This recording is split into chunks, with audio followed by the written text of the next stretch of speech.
4일 수요일 아침입니다. 여러분 만나서 반갑습니다. 오늘 기도하고 오늘 아침 묵상 시작합니다. 하나님 아버지, 오늘도 우리에게 귀한 날을 선물로 주심을 감사드립니다.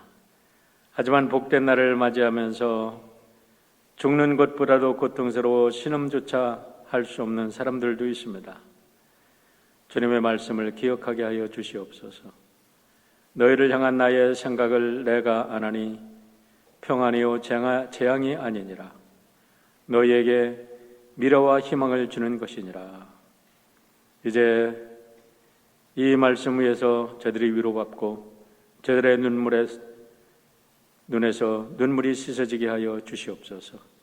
하나님께 주시는 평화와 안식으로 오늘 하루도 기쁨으로 맞이할 수 있도록 인도하여 주시옵기를 예수님의 이름으로 기도하옵나이다. 아멘. 오늘 말씀은 시편 6편 1절로 10절의 말씀입니다. 제가 봉독해 올립니다. 주님, 분노하며 나를 책망하지 마십시오. 진노하며 나를 꾸짖지 마십시오. 주님, 내 기력이 쇠하였으니 내게 은혜를 베풀어 주십시오. 내 뼈가 마디마디 떨립니다. 주님, 나를 고쳐주십시오. 내 마음은 걷잡을 수 없이 떨립니다. 주님께서는 언제까지 지체하시렵니까? 돌아와 주십시오. 주님, 내 생명을 건져주십시오. 주님의 자비로우심으로 나를 구원하여 주십시오. 죽어서는 아무도 주님을 찬양하지 못합니다. 서울에서 누가 주님께 감사할 수 있겠습니까? 나는 탄식만 하다가 지치고 말았습니다. 밤마다 짖는 눈물로 침상을 띄우며 내 잠자리를 적십니다. 사무친 우라로 내 눈은 시력까지 흐려지고 대적들 등살에 하도 울어서 눈이 침침합니다. 악한 일을 하는 자들아, 모두 다 내게서 물러가거라. 주님께서 내 울부짖는 소리를 들어주셨습니다. 주님께서 내 탄원을 들어주셨다. 주님께서 내 기도를 받아주셨다. 내 원수가 모두 수치를 당하고 벌벌 떠는구나. 낙담하며 황급히 물러가는구나. 아멘. 네, 우리가 잘 알듯이 시편은 150편으로 구성이 되어 있습니다. 그런데 그 중에 7편은 참회의 시라고 하는데 오늘 우리가 읽은 말씀이 바로 참회의 시 중에 하나입니다. 우리 참회의 시에 속하는 시편을 보면 시편 6편, 32편, 38편, 39편, 51편, 130편, 143편을 우리가 참회의 시라고 합니다. 그런데 학자에 따라서 130편은 다윗의 시가 아니라고 하는 사람도 있지만 내용을 보면 분명히 다윗의 시가 분명하다라는 생각을 합니다. 그래서 저는 이 7개의 모든 시를 다윗의 참회의 시라고 생각을 하는데 이 참회의 시의 내용을 가만히 들여다보면 모든 것이 다윗이 우리아의 아내 밧세바를 범한 후에 그 죄를 은폐하기 위해서 그의 충신 우리아를 일부러 최전방에 내보내고 살해한 그런 끔찍스러운 죄악, 그리고 남의 아내를 뺏어다가 자기의 아내로 삼은 하나님께서 내려주신 계명을 10계명의 모든 계명을 사실 다 범한 거지요. 그것으로 인해서 그 괴로움으로 인해서 탄식하며 회개하는 탄식의 시, 회개의 시라는 것을 우리가 알게 됩니다. 우선 우리가 이 시를 세부적으로 살피기 전에 분명히 알아야 될 것은 우리가 우리의 어떤 죄를 지었든지 우리가 하나님 앞에 나와서 간절히 정말 진정한 회개가 했다면 그 순간부터 하나님은 우리의 모든 죄를 용서하시고 기억하지 않으신다는 거예요.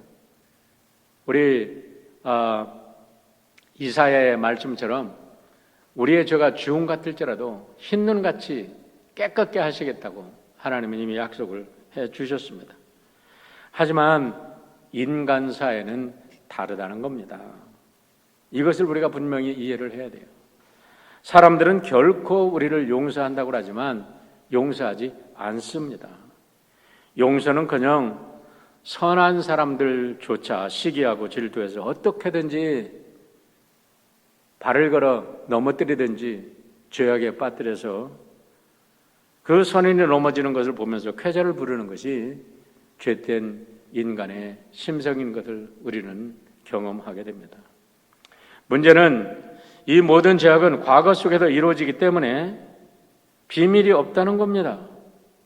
이 말은 죄를 지으면 반드시 죄는 드러나게 되어 있고 하나님께서 우리의 죄를 용서했을지라도 우리의 잘못을 알고 있는 사람들은 언젠가 자기들이 위기에 당했다든지 자기들이 어떠한 어려움에 처하면 반드시 다시 그 죄를 끄집어내서 우리를 공격하는 것이 인간의 삶이라는 겁니다.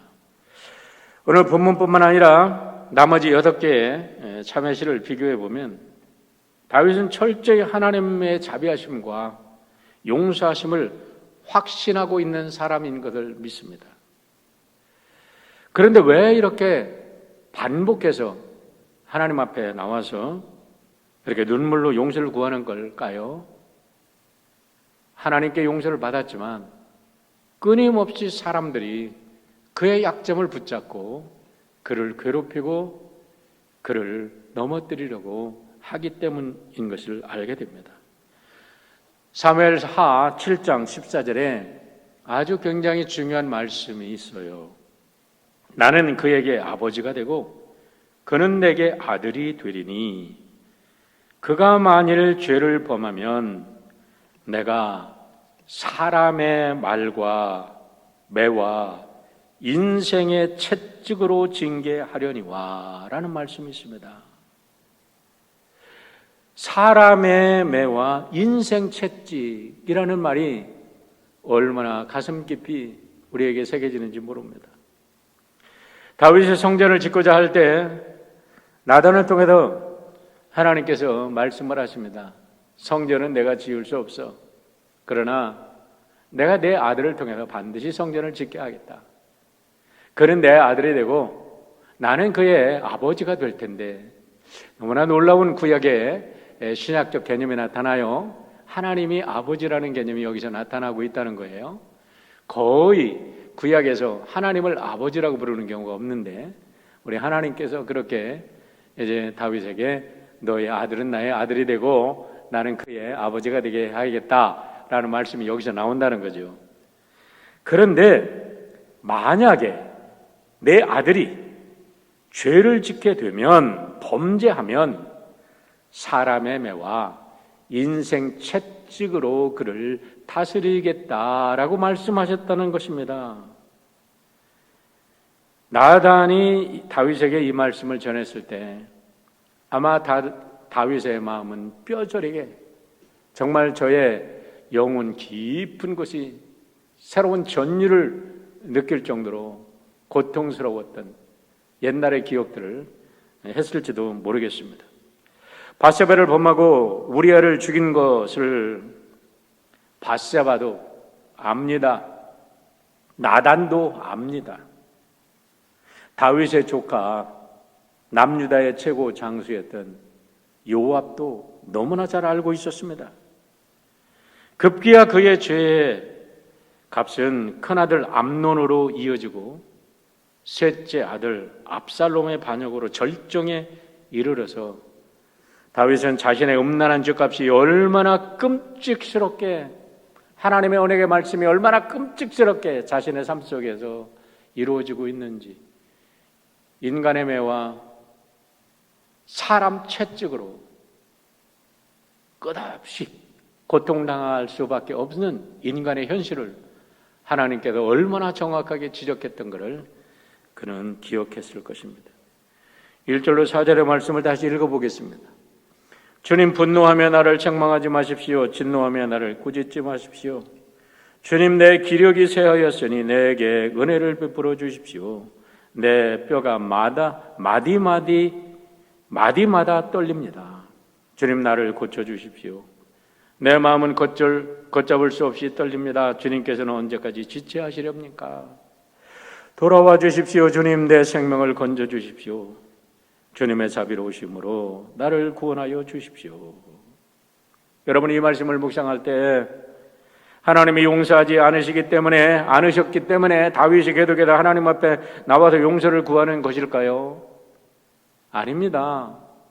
앞에도 말씀드렸듯이 다윗이 나단이 와서 경고를 했을 때 다윗이 금식하고 울며 회개하며 하나님께 철저히 용서를 구했을 때 하나님이 이미 용서하셨어요. 하지만 마귀는 사람들을 이용해서 틈만 나면 그가 지은 과거의 그 아픈 기억을 들추어내며 그의 영혼에 계속해서 상처를 덧내고 또 그것을 건드려서 그를 쓰러뜨리려고 하는 것이 사탄 마귀의 계계고, 사탄 마귀가 우리의 가장 가까운 사람들을 이용해서 우리를 그렇게 괴롭힌다는 겁니다. 아들 압살롬은 반역을 일으켜서 다윗을 몰아내고 백주 대낮에 모든 백성들이 보는 앞에서 왕궁의 옥상에도 텐트를 치고 다윗의 후궁들을 보란듯이 취하고 범하는 그런 패륜을 저지릅니다. 왕궁을 쫓겨나서 이 소식을 듣는 다윗의 마음은 얼마나 고통스러웠겠습니까? 얼마나 찢어졌겠습니까? 여러분, 우리가 사무엘하를 읽어보면 다윗이 요압 장군에 의해서 나중에 얼마나 시달림을 받는지 몰라요. 그러다가 솔로몬에게 왕위를 물려주면서 그 아픔과 그 고통을 나중에 이야기를 합니다. 저 요압 자손들에게 평생도록 백탁병이나 백탁병, 여러분 그게 문둥이병입니다. 문둥병이나 좀 계속해서 났으면 좋겠다, 용서하지 말아라 하고 아들에게 이야기를 합니다. 왜 그랬겠습니까? 여러분, 요압은 알았어요. 왜냐하면 우리아가 편지를 가지고 가서 우리아를 전쟁 최전방에 내보내라는 다윗의 편지를 읽은 사람이 누굽니까? 요압입니다. 요압은 그때까지 몰랐을 거예요. 근데 나중에 알고 보니까 다윗이 밧세바를 취한 겁니다. 그러니 왜 요압이 몰랐겠습니까? 그러니까 그 요압에 의해서 나는 네 약점을 알고 있어. 나는 알고 있어.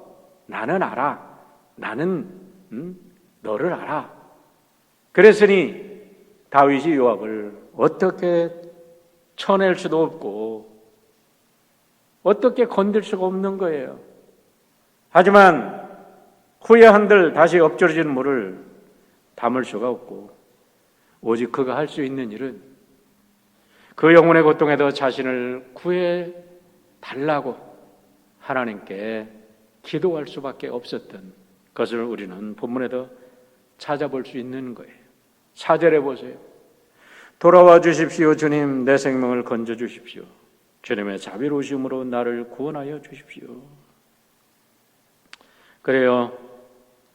반복해서 이런 탄식의 시, 반복해서 이런 참회의 시를 하나님께 올려드리는 것은 하나님의 용서하심과 하나님의 자비로우심을 확신했기 때문에 고통을 받을 때마다, 사람들이 괴롭힐 때마다 그는 나아가서 기도할 수 있었던 거죠. 하지만 앞에서도 말씀드렸지만은 마귀에게 붙잡힌 사악한 사람들은 결코 우리의 죄를 용서하지 않습니다. 상처를 후벼팝니다. 결정적인 순간에 우리의 약점을 드러내서 우리를 넘어뜨리는 것이 인간의 속성입니다. 그래서 다윗은 다음과 같이 고백합니다. 6절로 7절의 말씀입니다. 나는 탄식만 하다가 지치고 말았습니다. 밤마다 짖는 눈물로 침상을 띄우며 내 잠자리를 적십니다. 사무치는 우라로 내 눈은 시력까지 흐려지고 대적들 등살에 하도 울어서 눈이 침침합니다. 이렇게 하는데 여러분, 여기도 대적은 누굽니까? 그래요. 대적이 딴 사람들이 아닙니다. 다윗이 얘기를 합니다. 시편 41편 9절에 이렇게 말을 합니다.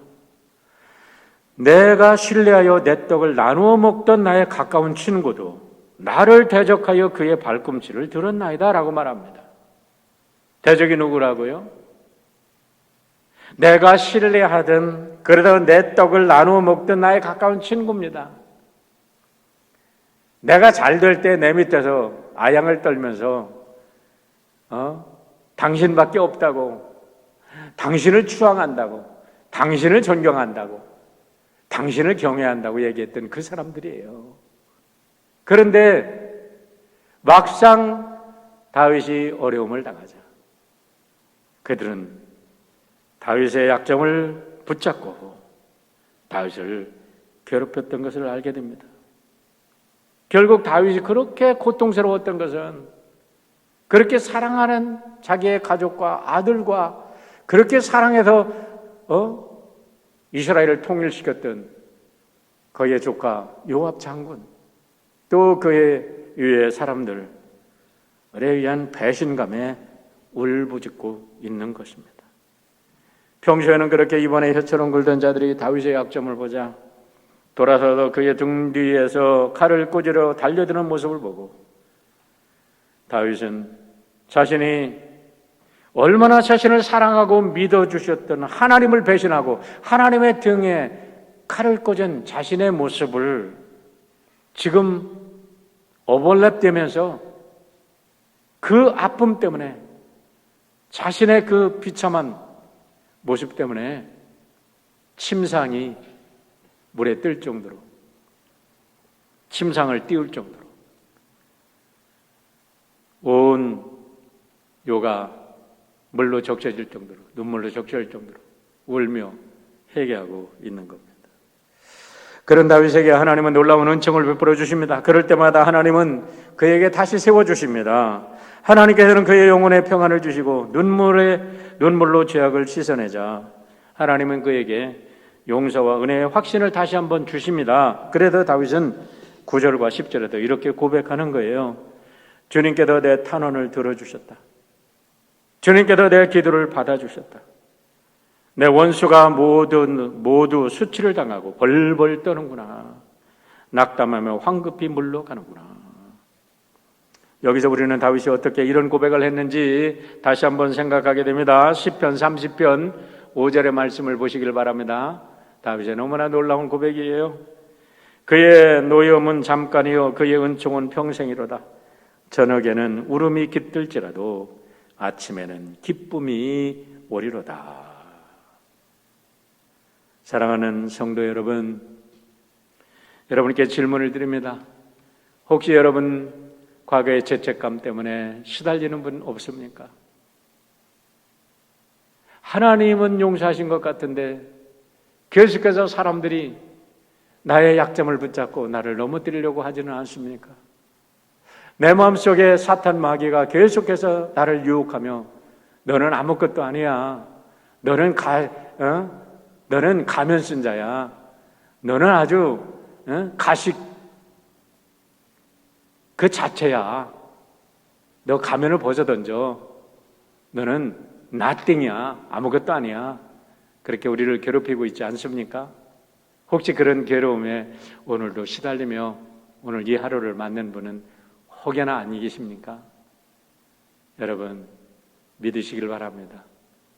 그래서 하나님께서 우리 예수님을 이 땅에 보내주셨고 당신의 독생자 아들까지도 희생시키시면서 나를 위해 하나님 그 큰 사랑 보여주셨는데 어째 하나님 우리를 용서하지 않으시겠습니까? 여러분 우리의 영적인 이런 고통과 괴로움은 죽었다 깨나도 해결되지 않습니다. 내가 죽어도 해결되지 않아요. 오직 한 가지 해결되는 것은 하나님 앞에 그 죄악을 가지고 나와 눈물로 회개할 때 하나님께서 다시 우리에게 위로를 주시는 분이십니다. 오늘도 과거의 죄악으로 인해서 혹시나 사람들이 나를 비난한다 할지라도 그걸로 인해서 여러분 낙담하지 마십시오. 절망하지 마십시오. 하나님께서 독생자를 아끼지 아니하시고 내어주기까지 여러분을 사랑하셨습니다. 나를 사랑하셨습니다. 우리를 사랑하셨습니다. 그 사랑으로 다시 용기 있게 기쁨으로 하루를 맞이하는 성도 여러분 되시기를 축원합니다. 기도하겠습니다. 아버지 하나님, 우리의 지난 날을 뒤돌아보면 너무나 부끄럽고 너무나 창피해서 정말 감히 하나님 앞에도 설 수 없고 사람들 앞에도 설 수 없습니다. 우리는 가면을 쓰고 살아갑니다. 그러나 우리 아버지께서는 언제나 우리의 모든 죄를 주홍같이 붉을지라도 흰눈같이 깨끗이 씻어주시겠다고 약속하셨고, 그래서 독생자 아들을 십자가에 내어주시고 그분의 피로 우리의 죄를 용서해 주신 것을 믿습니다. 오직 이 믿음만이 우리를 고통에서 구원할 것을 믿고 다시 한번 고백합니다. 용서하여 주시옵소서, 용기를 주시옵소서. 오늘도 과거의 죄책감으로 고통하는 사랑하는 주님의 백성들 위로하시고 회복시키시고 축복하여 주시옵소서. 예수님의 이름으로 감사하며 기도하옵나이다. 아멘. 오늘도 주님의 은혜 안에서 승리하시기를 축원합니다.